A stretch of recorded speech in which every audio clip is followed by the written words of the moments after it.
Coucou tout le monde, je vous retrouve aujourd'hui dans une nouvelle vidéo qui m'a été énormément demandée depuis que je fais des vidéos sur Procreate. Et donc je vais vous présenter les différents pinceaux que j'utilise lorsque je dessine sur l'application Procreate. Donc avant toute chose, je tiens à préciser que Procreate c'est une application qui est payante et qui est seulement disponible sur iPad. Pour ma part, j'utilise un iPad Pro de génération 2018 et un Apple Pencil pour pouvoir dessiner. Donc vous avez les quelques informations du début et donc on va commencer par le premier pinceau que j'utilise le plus. Donc lorsque je commence à dessiner, je commence par le croquis et pour ça j'utilise le crayon HB. Donc c'est un crayon, c'est un pinceau qui va permettre de faire l'effet du crayonné lorsque vous dessinez. Donc moi je l'utilise soit lorsque je fais directement mes croquis sur la tablette, soit quand je repasse en fait les croquis que je fais d'abord à la main, que je prends en photo et que je mets sur ma tablette et donc par lequel je vais par-dessus recopier. Donc en fonction de l'inclinaison de l'Apple Pencil, ça va faire exactement comme pour les crayons à papier. Vous allez avoir une mine plus ou moins grasse en fonction également de si vous allez appuyer plus ou moins fort, le tracé sera plus ou moins épais ou plus ou moins fort également en intensité. Donc ça fonctionne exactement comme si votre Apple Pencil était un crayon à papier. À chaque fois, vous allez voir que je vais vous montrer comment je l'utilise à travers un dessin. Donc là, un petit dessin que j'ai fait et donc j'ai fait le crayonné tout d'abord au crayon HB.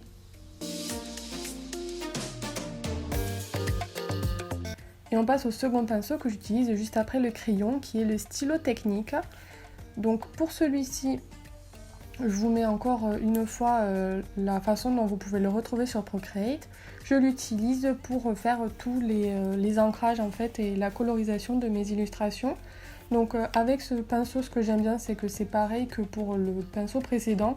C'est-à-dire qu'en fonction de comment vous allez appuyer sur le stylo, la mine va être plus ou moins épaisse et vous allez pouvoir faire des effets très intéressant. Moi c'est quelque chose que j'utilise beaucoup, c'est un de mes pinceaux préférés sur Procreate. Donc vous voyez que quand j'appuie tout doucement, le trait est très fin et quand j'appuie plus, le trait est beaucoup plus épais. Donc je m'en sers autant pour dessiner que pour faire de la calligraphie par exemple. Quand on fait des formes fermées également, ça vous fait un aplat coloré nickel. Voilà, c'est quelque chose que j'aime beaucoup, que j'utilise tout le temps, vous le voyez très souvent et vous me demandez aussi souvent comment je fais. Donc voilà comment je fais ma colorisation, ma première étape de colorisation lorsque je dessine sur mes illustrations. Donc là avec une illustration de Thibaut que je vous ai fait en vidéo, je vous la mets dans le petit si jamais ça vous intéresse, vous avez le speed drawing entier. C'est un pinceau que j'utilise énormément, notamment pour faire les cheveux, parce que en fait, ça me permet de faire des mèches plus ou moins épaisses et de pouvoir faire un trait qui ne reste pas régulier lorsque je dessine les cheveux et que je fais les petites mèches qui ressortent.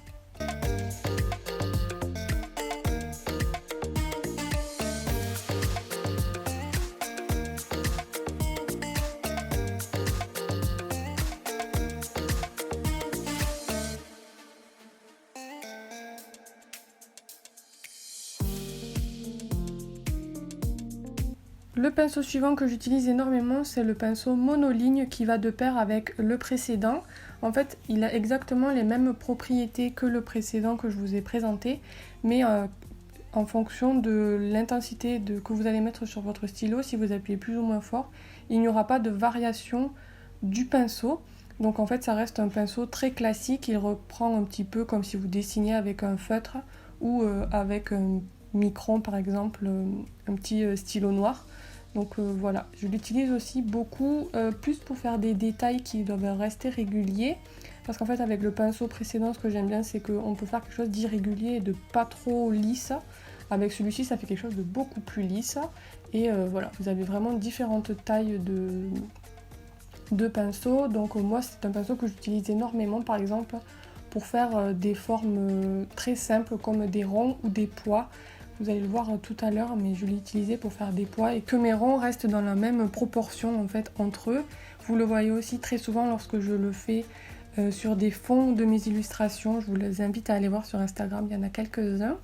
Donc voilà, c'est un pinceau que j'utilise beaucoup. Là, je vous montre que quand on repasse en fait par-dessus, on n'a pas de différence de couleur comme on va pouvoir l'avoir avec un autre pinceau que je vous présenterai tout à l'heure. Mais voilà, donc celui-ci, il va en adéquation avec le précédent. Selon moi, c'est un pinceau qui est très classique et que vous devriez savoir utiliser. C'est celui par lequel j'ai commencé. Et pour dessiner à la tablette, je trouve qu'il est très bien pour commencer. Il n'a pas trop d'effet. Il reste très simple. Et vous pouvez faire tout plein de choses avec ce pinceau.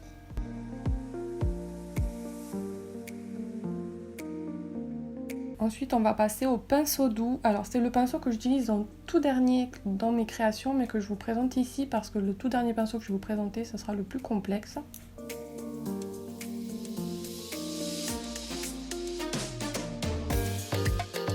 Donc, c'est un pinceau qui ressemble beaucoup au précédent, mais en fait, il est beaucoup plus doux, beaucoup moins franc en fait quand vous allez dessiner. Il reste très vaporeux, je trouve, et là ça va être pareil en fonction de l'intensité que vous allez mettre dans le stylo. On va avoir plus ou moins d'intensité dans le tracé, donc vous avez pas mal de tailles également que vous pouvez modifier. Et voilà comment je l'utilise. Alors en fait, je l'utilise pour faire les éclats de lumière, donc je vous montre rapidement ce que ça donne dans un rond en fait, voilà. Cet effet là je l'aime beaucoup, ça me permet de faire des petits points de lumière en contraste avec les ombres. Donc voilà ce que ça peut donner quand je fais une illustration. Et donc c'est le dernier pinceau que j'utilise vraiment à la toute fin quand mon dessin est quasiment terminé.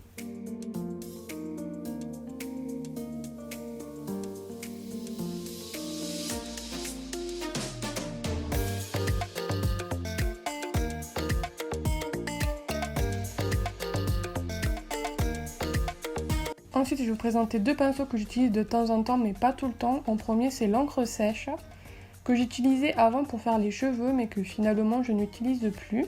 Ce pinceau-là, je l'utilise pour faire des effets qui restent moins lisses, c'est-à-dire quand on va, par exemple, faire des motifs tissus. Il est beaucoup moins lisse, il a beaucoup plus de texture. Donc c'est un pinceau que j'aime beaucoup.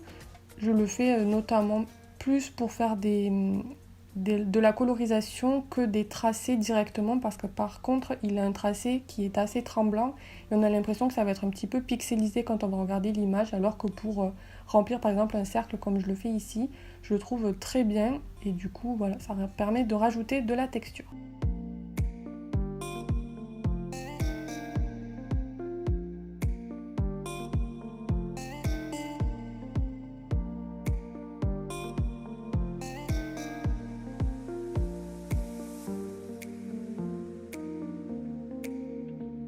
Pareil pour le pinceau suivant avec le Nico Rule, il est exactement pareil, il apporte un autre style de texture que j'aime beaucoup également, que j'utilise principalement plus pour les jeans cette fois-ci. L'autre c'était plus pour les vêtements, les hauts, et celui-ci plus pour les jeans. Après c'est un goût personnel, moi je trouve que ces pinceaux-là me correspondent parfaitement et j'en ai pas forcément testé d'autres. Mais voilà, vous m'avez demandé lesquels j'utilisais, donc voilà mes petits secrets que je peux vous dévoiler.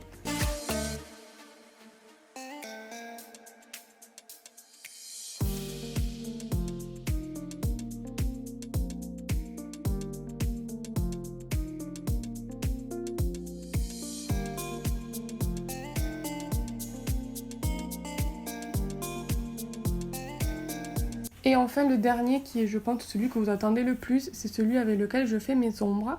Donc j'utilise le pinceau La Vie, c'est un pinceau qui a un peu un effet aquarelle. Et ce pinceau il est très complexe à utiliser, j'ai beaucoup galéré au début pour l'utiliser parce qu'en fait quand on va dessiner il va être déjà plus ou moins intense en fonction de si vous appuyez plus ou moins sur le pinceau.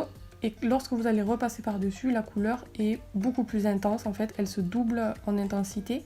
Et ça va être ça à chaque fois que vous allez repasser sur la couleur. Donc il faut savoir très bien manier ce pinceau. Moi à force j'ai l'habitude. Mais voilà, il ne faut pas lever le crayon n'importe quand, etc. Enfin c'est assez complexe à utiliser.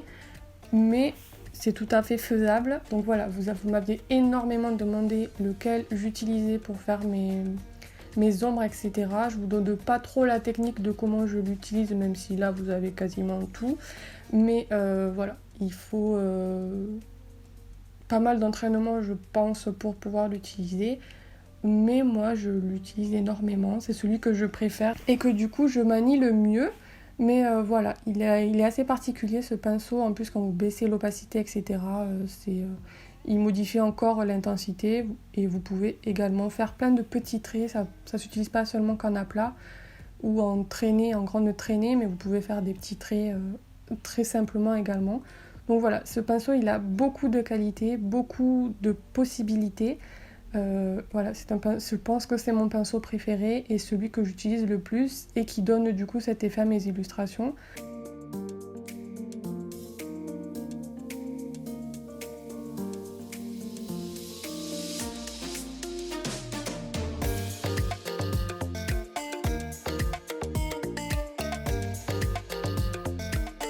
Je vous fais maintenant un petit récapitulatif des pinceaux que j'utilise. Donc en premier le crayon HB. Ensuite on va avoir le stylo technique qui va de pair avec le stylo monoligne en fonction des tracés que je veux faire, s'il va y avoir plus ou moins d'intensité dans le tracé, etc. Ensuite j'utilise le pinceau doux pour avoir des effets de lumière et le lavis pour avoir les ombres. Du coup, j'espère que cette vidéo vous aura plu. Je vous ai livré mes petits secrets avec les pinceaux que j'utilise le plus souvent. Il y en a d'autres que j'utilise, mais c'est plus en fonction des illustrations que je vais faire. Bien sûr, je vous ai présenté tout ça. J'ai beaucoup hésité à le faire parce que j'avais pas non plus envie qu'on me pique mes idées, qu'on me pique mon style de dessin. Donc j'espère que ça vous aura aidé et que je ne retrouverai pas en fait tous ces petits tips que je viens de vous donner dans vos illustrations, parce qu'après le but c'est pas forcément de copier ce que je fais, mais de vraiment vous approprier vous-même les pinceaux, de voir un petit peu ce que vous pouvez faire avec, etc. Donc j'espère que cette vidéo vous aura plu. Si vous voulez d'autres vidéos de ce type sur d'autres thématiques, toujours sur l'application Procreate, n'hésitez pas à me le faire savoir dans les commentaires. J'essaierai de faire ça au mieux. Je vous fais de très très gros bisous, n'hésitez pas à laisser un petit commentaire, j'aime, et à vous abonner, ça fait toujours super plaisir. Et on se retrouve très vite pour une prochaine vidéo. Bye bye!